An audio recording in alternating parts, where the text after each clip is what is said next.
that we do not know, maybe after the next meeting. Now they say that the property rates, the civic body expects the new system to boost property rates in the island city. What do you think? Will the property prices rise on this account, or will we have people moving out? Mr. Rajiv Jalota, Additional Municipal Commissioner, said this, and he pointed out that the BMC collects over 3,200 crores in property tax. We do not expect the tax amount to increase. But this is completely wrong. When they're doubling and trebling, how can it not increase? The minimum figure will be 6,400, even if all the properties were residential. And since all the properties are not residential, some are commercial, it's bound to go up to something like 7,500 or 8,000 crores. So that means the BMC will have practically 5,000 crores extra per year to do with as they wish. And there have been other presentations, other people have gone into these aspects of how the BMC uses its funds. We are only talking about how they collect the funds.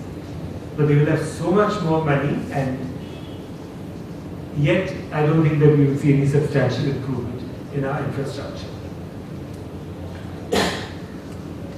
The Property Owners Association has a contention, and there are going to be several legal contentions. I think not on the retrospectivity, but on the basis of this charge. For what does one pay property taxes? For services that have to be rendered by the municipal corporation. Once you start charging property taxes on the basis of the value of the property, it's actually like a wealth tax. You know, we have to pay wealth tax on properties, on jewelry, on motor cars, and on immovable property.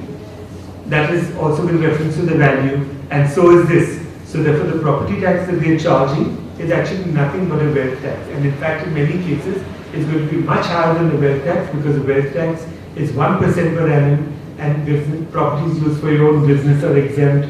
One property is also exempt from tax. A residential flat given out on leaving license basis for 300 days in a financial year is also exempt. And here, there is no basis, there is no connection, no nexus between the amount that they are charging you and the services that they are going to render to you. It should have been with reference to the amount the BMC is spending or going to spend, and I think this is one ground on which the challenge can be successful in future. But that will take a long time. As long as a court decision comes before 2016, we are okay, but because until then the property taxes have already gone up and they go up 40% more, but from 16, 17 onwards, as we found, the figures will be very much higher. These figures are extremely shocking, and they will really play havoc with all of us, especially from 2016, 17. So there's a very nice cartoon which shows that because of these property taxes, we will be for a while in the doghouse, but soon we will even be out of the doghouse.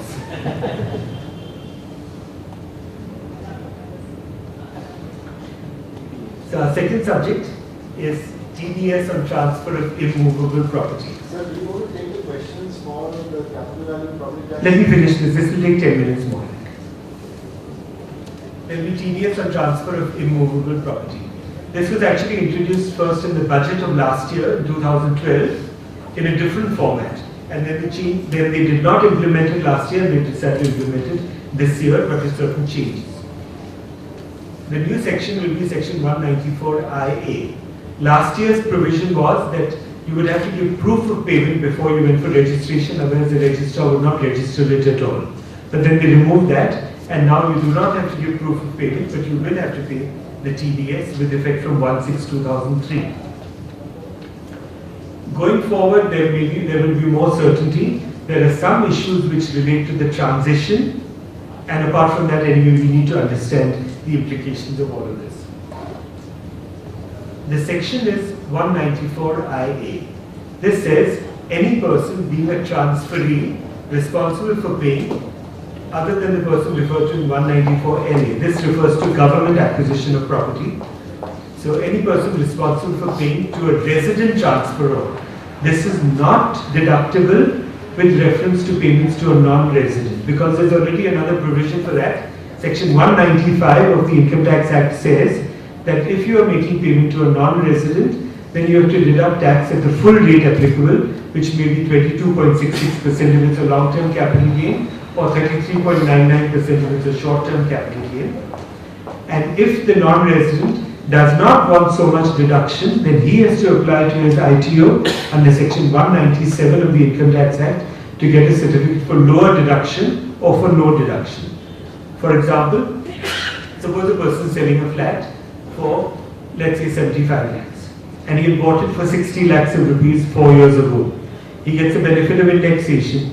With indexation, his cost will be 80 lakhs. Therefore, he actually make a loss from income tax point of view. In such a case, if he doesn't apply to the ITO, if he's a non-resident, and if he doesn't apply to the ITO, then the buyer will have to deduct 22% out of the full 75 lakhs, because that person is a non-resident. However, he can go to the ITO and say, I don't have to pay any tax because I'm making a loss. Or he may be making a gain and he may be wanting to reinvest into bonds to the extent of 50 lakhs of rupees. Or he may be making a gain and he may want to reinvest into another house under section 54, for example. In such a case, he can go to the ITO and get a certificate for non-deduction or for deduction at a lower rate. But for that, there's a separate set of procedures, section 195 and section 197. This TDS that has come under section 194IA relates only to payments to a resident person, not to a non-resident. So, if you sell to you and you buy, then you'll have to deduct tax at source if the amount is more than 50 lakhs of rupees. Now, this says to a resident transferor any sum by way of consideration for transfer of any immovable properties other than agricultural land shall, at the time of credit of such sum to the account of the transferor, or at the time of payment of such sum in cash or by check or draft or any other mode, whichever is earlier, deduct an amount equal to 1% of such sum as income tax thereon. No deduction shall be made when the consideration is less than 50 lakhs. So that means 50 lakhs upwards will apply. 49 lakhs, 99,000 will not apply, but if it's 50 lakhs, you have to deduct 1%. Now, the provisions of section 203A shall not apply to a person required to deduct tax. This relates to getting a TAN number. You know, we all have PAN numbers, but now this relates to a TAN number. So, section 203A does not apply, which means that a person buying any property for more than 50 lakhs, he may be already having a TAN number, but if he doesn't have one, he doesn't need to apply for this reason alone. Suppose he has to pay salaries and has to deduct tax at source, yes, he must get a TAN number. If he has to pay commission or brokerage or whatever, and he's claiming a deduction from a business, then he'd have to get a TAN number. But not for the purposes of this TDS under 194(1)(a). So agricultural land means any agricultural land in India not be situated within the city or within 8 kilometers from a city, etc. Immovable property means any land other than agriculture or any building or part of a building. Now, what are the important ingredients of this? One is that it applies to payments to a resident transferor. As I said, this section doesn't apply to payments to non-residents because that's covered under another section. The TDS is with reference to the consideration for the transfer, not to the capital gain. It's not your job to check has the other person made a profit or loss. Suppose he shows you, see, I bought this property for 80 lakhs and I'm doing you a favor, I'm selling it to you for 75 lakhs. I've made a loss on this property, still you have to deduct the tax at source. You cannot say I'm not going to deduct. So it's with reference to the gross value. And it relates to immovable property. At the time of credit to the account of the transferor, because you may send it electronically, or payment in cash, or by check, or draft, or by any other mode. Now this is very wide-ranging and we'll come to that separately because this could have some implications in some cases. And 203A will not apply, that means no TAN number is required. What is the procedure in a clear case? Many of the cases will be clear cases, there will be some which will be controversial, we'll come to those separately. So in a normal case, a buyer does not have to get a TAN number, however he may be already having one. The buyer has to deduct 1% and pay it to the government. Does he have to file a quarterly statement? You know, now when you do a TDS, you're supposed to file a quarterly statement in Form 26Q. Will you have to file one? Well, normally we would feel, yes, we do have to file, otherwise how will the government get information about this and how will it appear in their own website, and how will one be able to check whether the tax has been paid or not. But so far at least they have not made amendments to the forms, and I'm sure that they will, but so far they have not made amendments to the forms. So as of today it appears that we will not have to file a quarterly statement, but it may come about shortly. Because we are today on the 24th, there's 1 week, so I'm sure by the 31st of May at midnight we will get the answers. That's the way they quite often work it. The reason why it's not clear whether we have to file a quarterly statement is that Section 194I is not referred to in Form 26Q. Now, does the buyer have to issue a TDS certificate? Yes, we would feel that the buyer does have to issue a TDS certificate, otherwise how will you have proof in your hand that he's actually done it? But again, the normal procedure is that a certificate would normally be issued in Form 16A after the quarterly statement is filed. So if there's no need to file a quarterly statement because 194IA is not included, then the question of filing or giving a TDS certificate will not arise. Again, I'm sure they will amend it, but they have not done so yet. So if no quarterly statement can be filed because Form 26Q does not provide for it, then there is some uncertainty. Also, Form 16A has to have the electronic acknowledgement number of the quarterly statement. If there is no quarterly statement, then there is no electronic number, so you can't give a challan. Anyway, the steps will be: the purchaser deducts tax at 1%. The purchaser must pay the TDS by the 7th of the following month under Rule 32 of the income tax rules. Payment of TDS may be made electronically or physically in different situations. Rule 36(2), read with Rule 125, makes it mandatory for a company and others who are subject to tax audit to pay TDS electronically. So, if you have a business with a turnover of more than 1 crore rupees, then you have to do a tax audit. In such a case, you are supposed to pay your TDS electronically. Some banks are still accepting it in physical form, but actually they are supposed to accept it electronically. All companies have to do it electronically, and others with tax audit also have to. Electronically includes internet banking or via credit card or debit card, and then electronic income tax challan. And all such entities are likely to have a TAN number anyway. Others may pay physically or electronically. So if there's an individual who is buying a flat for more than 50 lakhs, he can pay it physically, but he can pay electronically if he wishes. If payment is made electronically, then upon the payment transmission being successful, challan 281 will be generated electronically. If physical payment is made, then a physical challan is to be filled. The present challan 281 again would need revision because it does not have a code number for Section 194IA.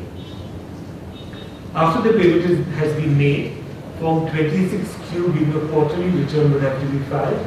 However, the form in the latest income tax rule book, and which we downloaded even today from the internet, from the CBDT's website, does not make reference to Section 194IA. This will probably be corrected, but it may be that they decide not to correct it at all and to simplify it. They may just say that since such payments under 194IA are likely to be just one payment in a quarter or two payments in a quarter, we don't need a return for it.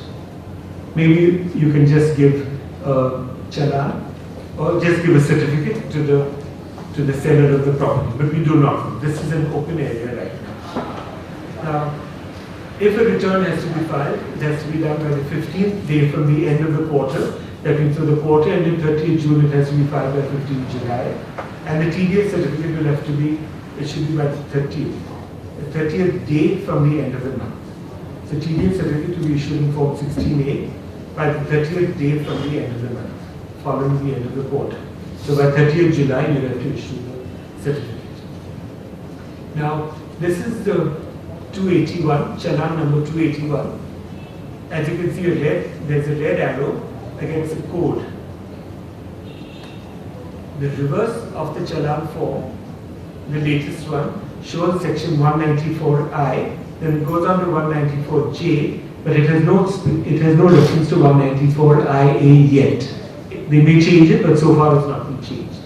When they do, then a code number will be given, as is written on the right hand side, and that is the code that will be filled in on the challan, whether a physical challan or an electronic challan.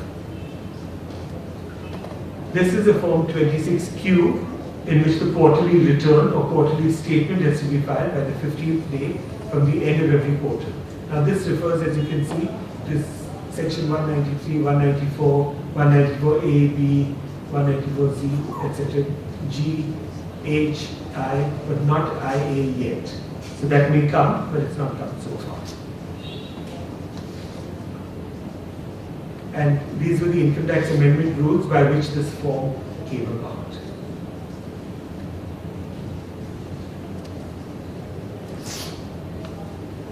Now, a certificate for deduction was normally in Form 16A. A quarterly statement is normally to be filed. This is to be done electronically. Since the TAN number is not to be quoted in this, if a person doesn't have a TAN, then the electronic form may not be accepted. If a person, however, has a TAN number, then of course he can file, he can upload it electronically. So it's likely that new formats will be given. For the time being, you can work on these, but you'll have to wait for the new ones or watch out for those. And then another issue that comes up is, what about surcharge and education cess? You know that if a person has income of more than 1 crore, then there's a surcharge of 10%, and in many cases education cess right from the first rupee onwards, which is 2% and 1%, so 3% of the tax. But surcharge and education cess do not have to be included in the TDS amount. So if your transaction is for 1 crore of rupees, your TDS will be 1 lakh of rupees, it's not 1 lakh and 3,000 rupees. The reason for this is that Section 2B of the Finance Act 2013 states that TDS has to be increased by the amount of surcharge only in the case of payments to non-residents, not in the case of payments to resident persons, which is the subject matter of 194IA. But if you are doing a payment to a non-resident under Section 195, then you will have to add on the surcharge and the education cess surcharge. Now, the proviso to Section 211 of the Finance Act provides that TDS does not have to be increased to the extent of the education cesses. You know, there are 2 cesses of 2% and 1%. So therefore, in all these 194IA transactions, there will be no surcharge or TDS to be added on. Now, TDS has to be on the value of the entire transaction of each vendor, or should it be with reference to the vendor? So if you are buying a property for 80 lakhs of rupees from 2 sellers, vendor 1 and vendor 2, and you have to pay 40 lakhs to each, and it's done by 1 document, then what do? Do you deduct tax or do you not deduct tax? I don't think that's an issue that's going to arise frequently in South Mumbai, but it is nevertheless a relevant factor. And it could be that there are 2 sellers and 2 buyers, in which case buyer 1 may pay to seller 1 and to seller 2, and buyer 2 may pay to seller 1 and to seller 2. So you'll have the same transaction divided into 4 parts. I'm sure some of you will remember that in the 37 IDAs this question used to come up a lot. That if a transaction was for more than 75 lakhs, you split it into different portions of undivided interest, but then you have to make a separate document for each combination. And then one would avoid 37I. Of course, it's not worth avoiding this 1%. Ultimately, the person will get credit for it also, and the procedure is not that difficult. But I'm just pointing out that these issues can come up, that if you're doing a transaction with 2 sellers for 40 lakhs each, then should you deduct or should you not deduct? I feel that if you've got 1 document, you should deduct it. If you're going to break it up into 2 documents, which is not worthwhile doing, say you buy 50% undivided interest from one and 50% undivided from the other, then you will not have to do it. But it's not worthwhile to do that for the purpose of TDS, because your registration charge will be an additional 30,000 rupees anyway, quite apart from the duplication of the documentation. Does TDS have to be paid on earnest money? Now this question will come up. Suppose you're buying a flat for 1 crore of rupees, or your client is buying a flat for 1 crore of rupees, and you pay 10 lakhs of rupees. Whether you call it earnest money, or you call it an advance, or you call it a deposit, you're paying 10 lakhs now, you're going to pay 90 lakhs later on. Should you deduct at this stage, or should you not deduct at this stage? What do you feel?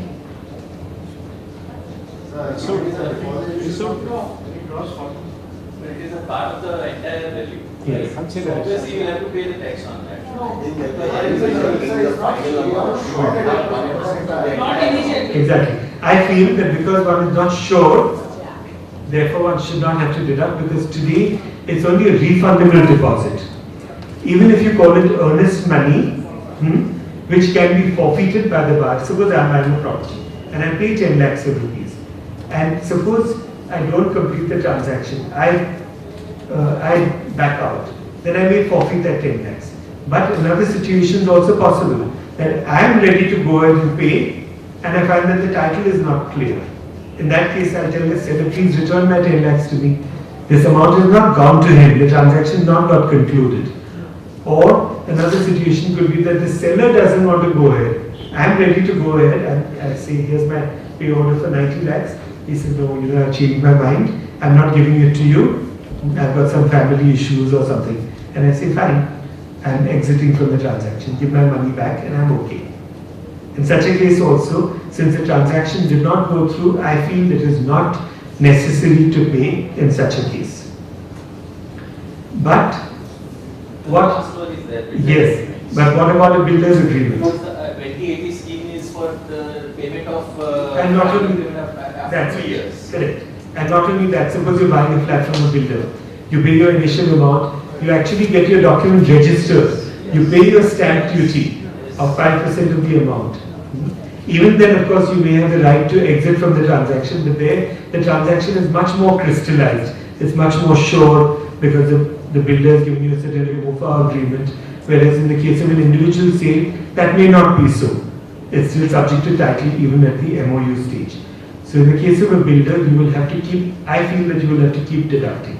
So it really depends on the nature of the agreement. There can be some doubt, but if the difference is only going to be, say, 1 or 2 months between one payment and the final payment, then I would say it's not advisable to deduct at the first page, and legally it's not necessary to deduct at the first stage. But in the case of buying from a builder, for example, you should deduct at every stage, so you will have to keep giving a certificate for deduction of tax at source to the builder. So he'll have to collect from all his hundreds of buyers tens of certificates depending on the number of installments. But this is not clear. However, I feel it's not worthwhile, especially if you're going to complete in a month or so, because if you pay 10 lakhs now and you complete it, say, after 4 weeks or 6 weeks, that means in the next calendar month, then you can pay the full 1% at that time. If there's any interest or penalty, it will be for delay of 1 month, which is not a significant amount, but I don't feel that that also will be there, because, but then you will have to do your document in such a way that you will have to say that this is given as a deposit, even if it's forfeitable, it's still only just a deposit right now, and that therefore, and you will say that the full payment will be made at that time, and that the deposit will stand adjusted so that the entire transaction is completed at that time by the full payment having been made at that time. So do the documentation appropriately. Now, what about a forfeiture situation? Suppose I'm buying a property for 6 crores of rupees and I paid earnest money of 60 lakhs and I cancel the transaction. I as a buyer cancel. I don't complete it and I've lost 60 lakhs. Then am I supposed to deduct tax on that 60 lakhs which I've already lost? I feel not, because I think that the transaction did not go through. There was no transfer of immovable property. So how will the receiver treat that 60 lakh? I'll come to that.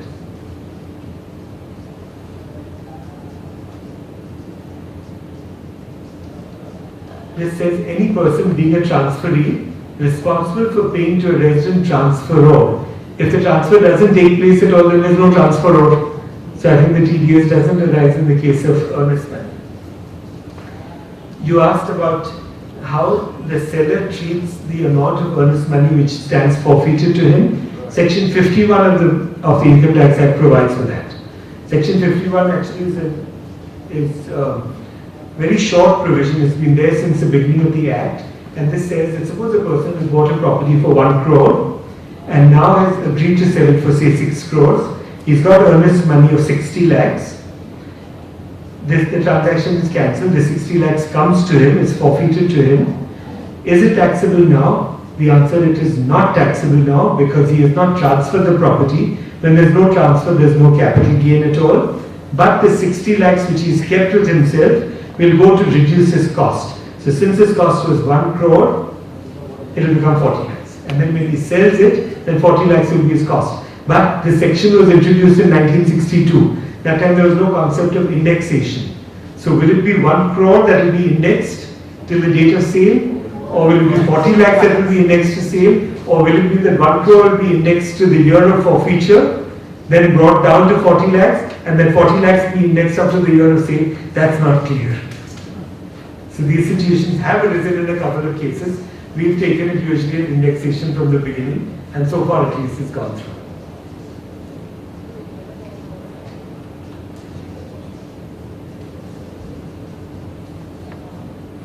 Now what about, they talked about payment by any other mode. What about an exchange? That doesn't happen often. But suppose there are two people who have identical premises. And I want this one, the other person wants this. There's a barter. There's no money being exchanged. We both pay the stamp duty or we'll share in the stamp duty. That will go to the stamp office.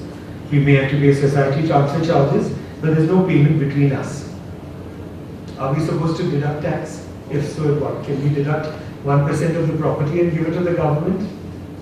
No, we can't give 10 square feet of 1,000 square feet flat. So maybe you have to work out the reckoner value and then pay it with reference to that. But even that is not clear because how will that actually work out? Suppose there are two properties of a value of 1 crore each, identical. They are exchanging it.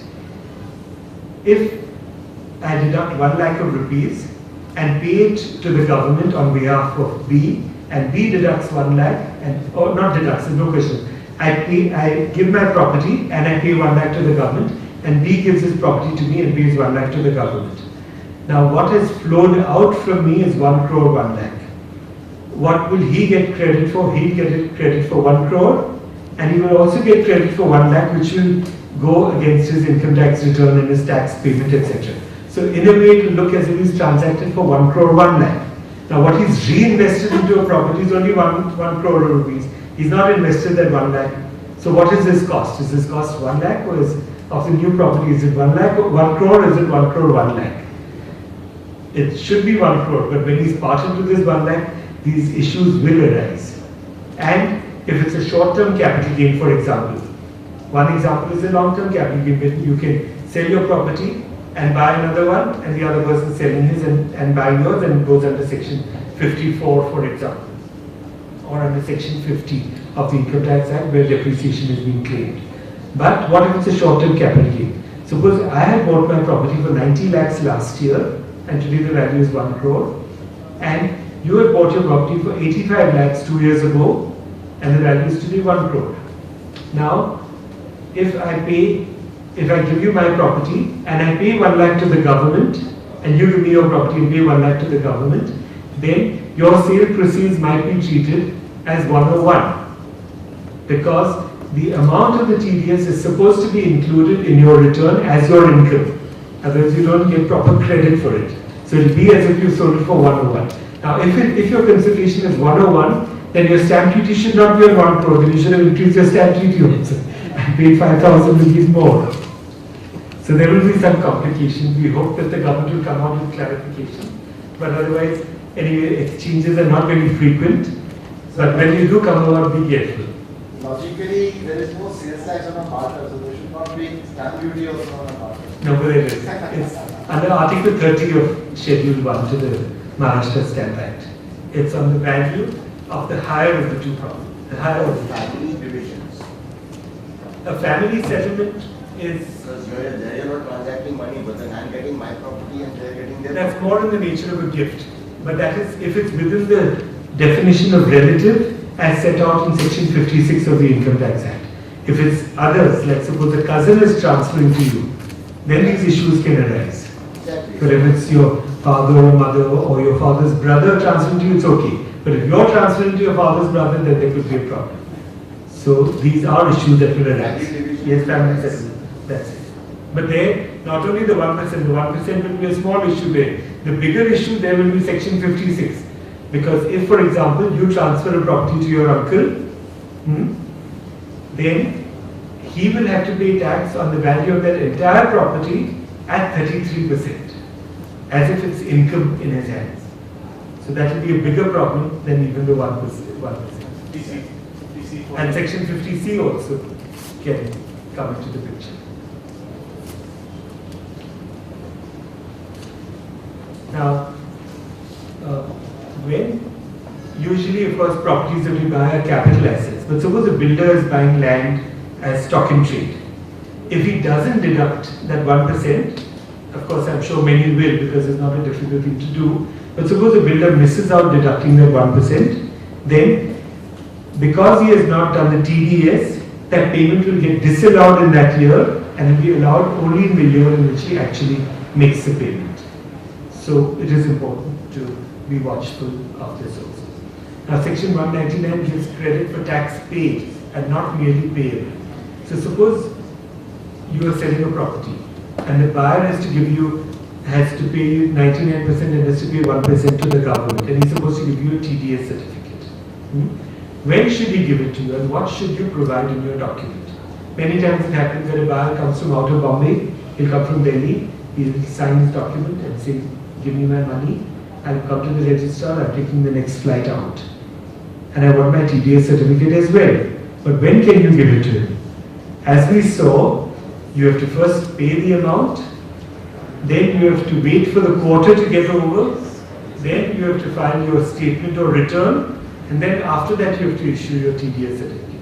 So if you complete your transaction on the 1st of July, for example, which falls in the July-September quarter, then you may get your TDS certificate only by the end of October. So one has to be patient for that. In fact, I've seen that creating a problem in the case of non-residents particularly. This is not such a big amount, 1%, but in the case of non-residents, I've seen that happen. A non-resident came from overseas, he said, I'm selling my flat, I'm getting the net amount, yes, you're paying the TDS, give me the certificate because I want to remit out my $1 million. So the buyer said, but I've got until the 7th of the next month to pay the TDS, and then after that I'll file the return, then I'll give you the certificate. So the seller got very angry, he said, no, I want it now. You have to give it to me now. So then luckily it was close to the end of the quarter. The buyer just paid the amount and then was able to give the certificate soon and he was able to remit out.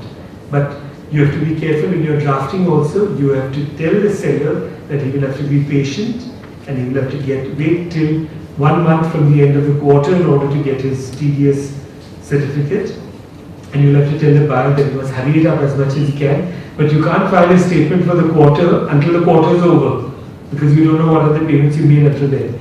Until and unless they change the rules and exempt us from this requirement of filing returns for this purpose. If they do that, then of course it will be simpler. One can just pay the tax and issue a certificate. We have so many procedures that I remember a cartoon that I saw many years ago where a batsman hits the ball, and instead of taking a run, he sits down on the pitch, takes out a piece of paper and pen and starts writing something on it. So the non-striker comes to him and says, what's happened? Let's take a run. He said, no, first I have to fill out a form and triplicate. And this is really the position to which we have come. Here the lady says, I think I'd rather have the short form, and the person behind the counter says, that is the short form. Because you see how many procedures we have. This form 26Q, and then there's a challan, and then there's a certificate under section 16A.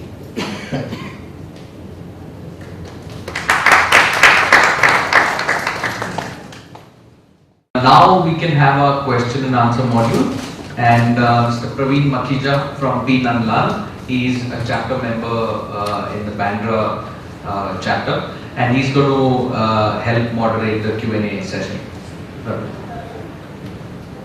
Thank you, Raj. Wow, what a session.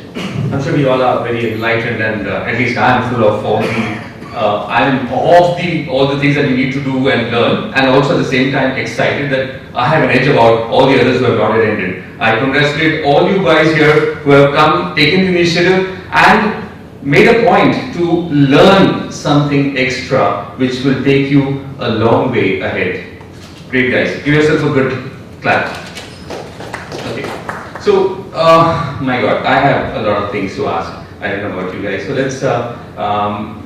let me just start by, let's ask Mr. Anil Harish if he can help us as to understand if with all this, I'm sure there's a little bit of confusion, but has capital value helped us, or is it going to be only in the adding revenue to the government? Is it like going to be simplifying processes? Like one thing at least I understand between capital value and rateable value, we were concerned about who's going to be paying the property taxes. I was, at least from my till I learned now, I was happy that capital values come so fine. There's no now dogma about, you pay, I pay, you pay, I pay. I thought it was very clear now it's the owner who's going to pay. So, but with 5.87 or 5 point something odd, I'm sure I'll be going back there. So, can you help us with that? What is capital value and rateable value? Has it helped us get clarity, or are we still in the same boat?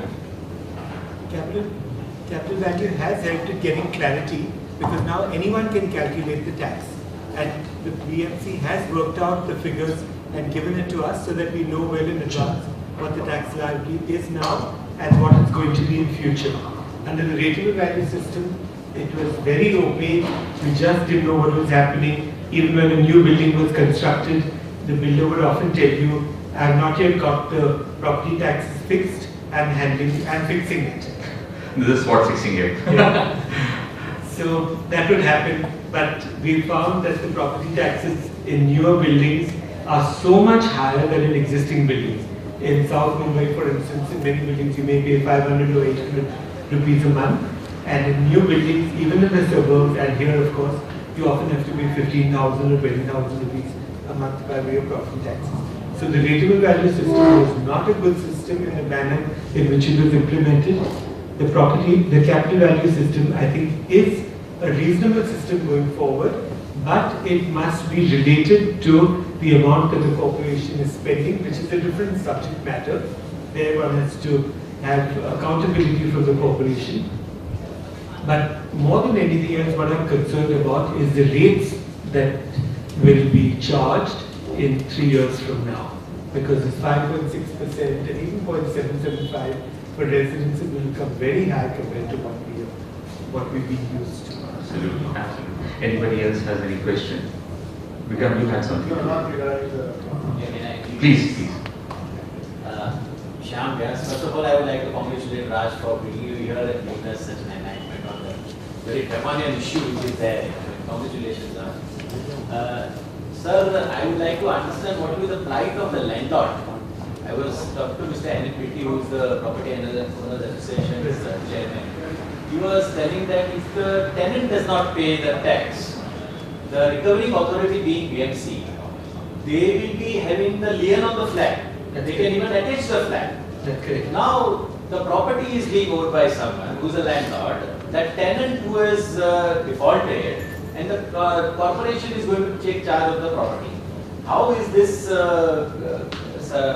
Well, this will happen. Yeah, this is going to happen. Yes, it happened a lot in the 1970s and 80s before property prices began to rise.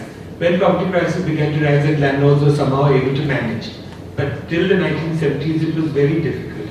Now again it's going to be like this, that I mentioned also that there will be litigation because the landlord will pass on the bill to the tenant and the tenant may just not pay. He may say I can't afford to pay, the tenant may be a pensioner, so he may genuinely have difficulties, or the tenant may choose not to pay, and then the landlord will have to pay, the demand will come upon the landlord, the interest will be charged to the landlord, and then the property may get attached and litigation will ensue. So if the tenant just doesn't pay, it's the landlord who will have to face all these difficulties.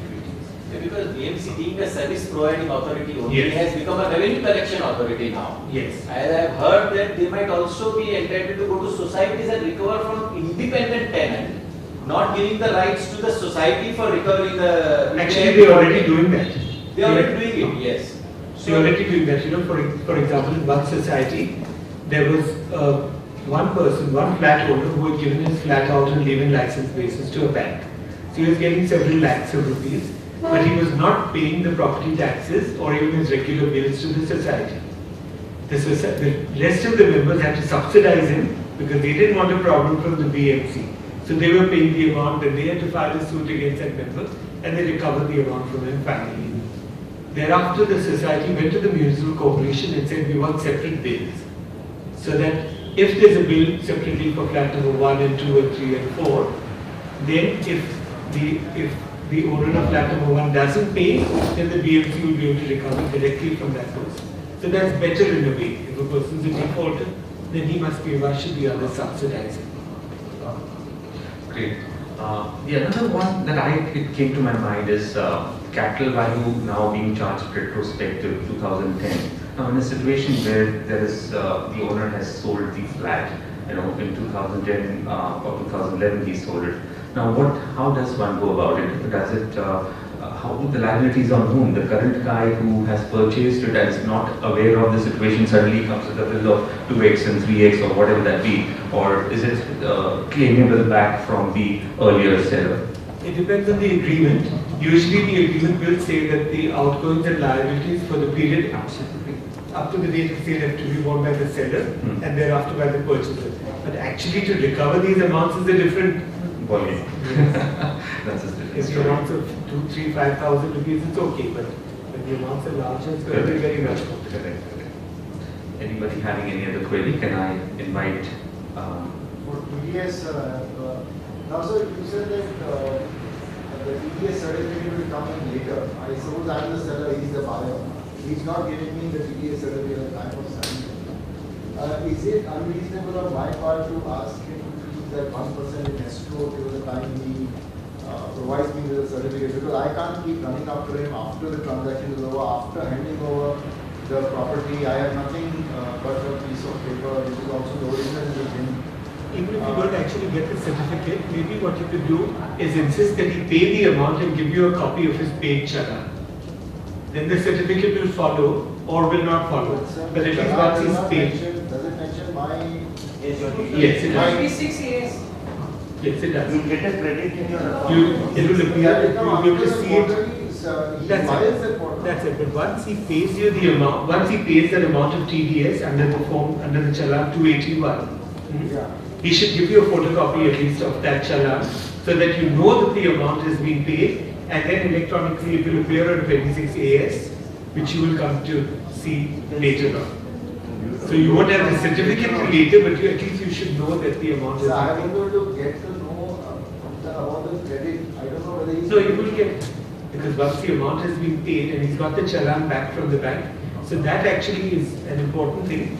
This says that the TDS has to be paid at the time of giving credit or making payment by cash or check or demand draft or by any other mode. So I've been thinking about that, what should one do?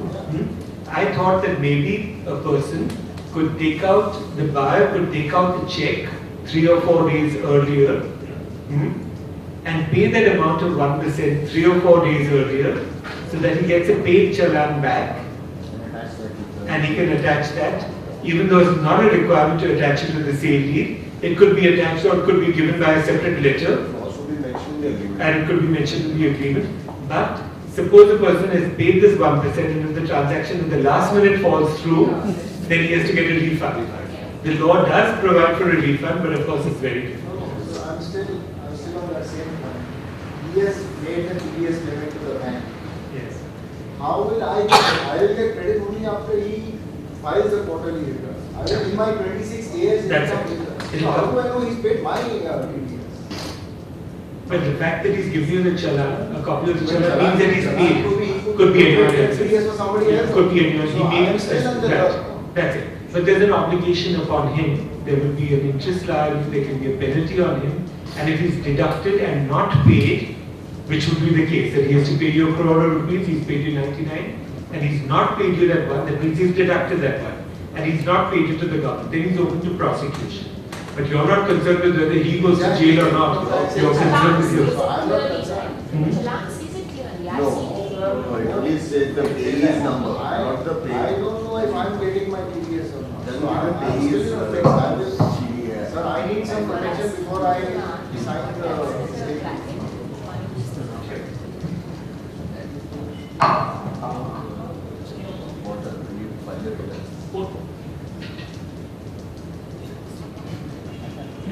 Look of speech.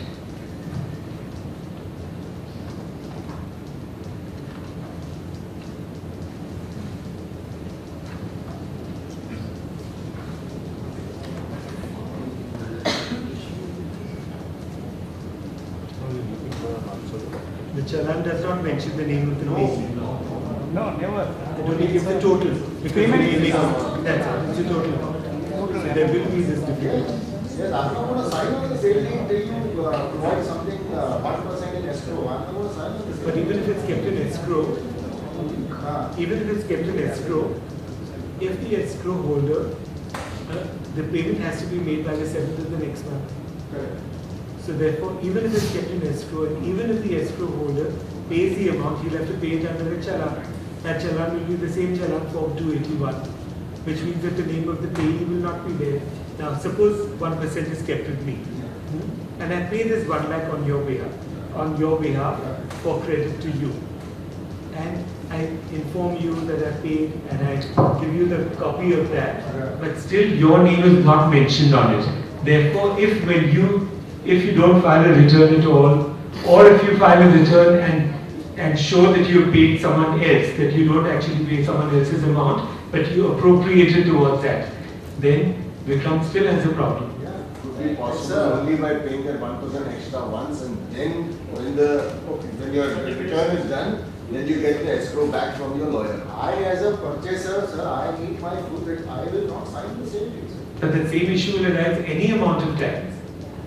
No, but once. Also, No. so maybe 1% can be kept in escrow, And I have to pay. and you still pay it. Then When the return is done, then this amount is Then I released to have to you. back to me. But suppose the person doesn't pay, keeps 1% in escrow, and doesn't pay that remaining 1%, the actual 1%, and then the escrow amount is used to pay.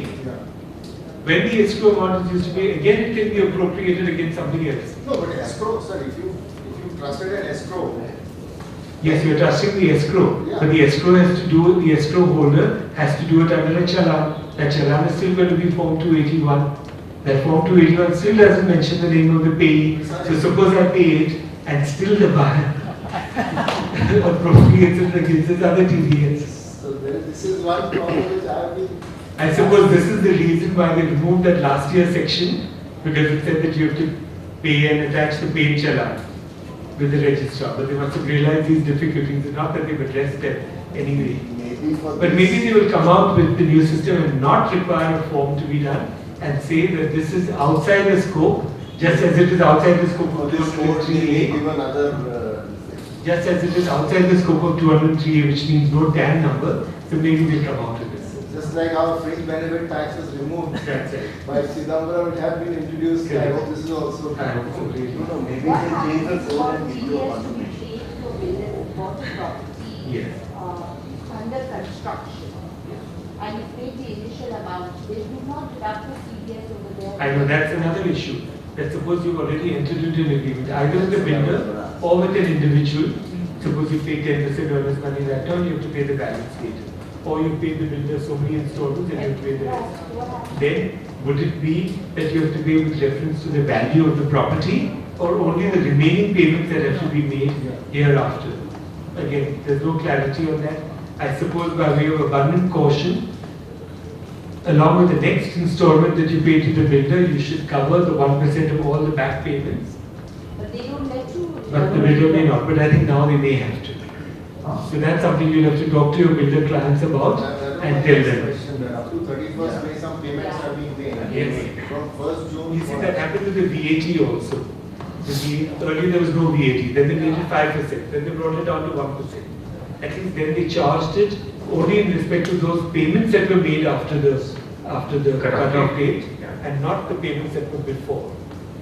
And the service tax also issue was handled on that There's no same basis. clarification. There is no clarification at all.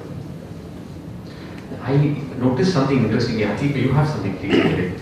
Sir, in the case of builder transaction where it's a 2080 scheme, the client has paid 20% already.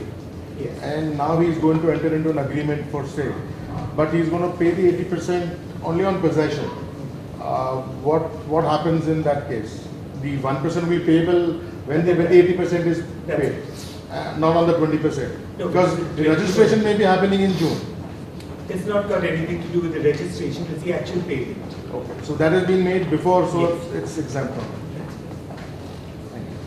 Okay. Well, it may not be exempted, may have to be included. but Payable at the time value- of paying 80%, Right. but that will be only applicable on the 80% payment. Or on the 100, we do not know for sure.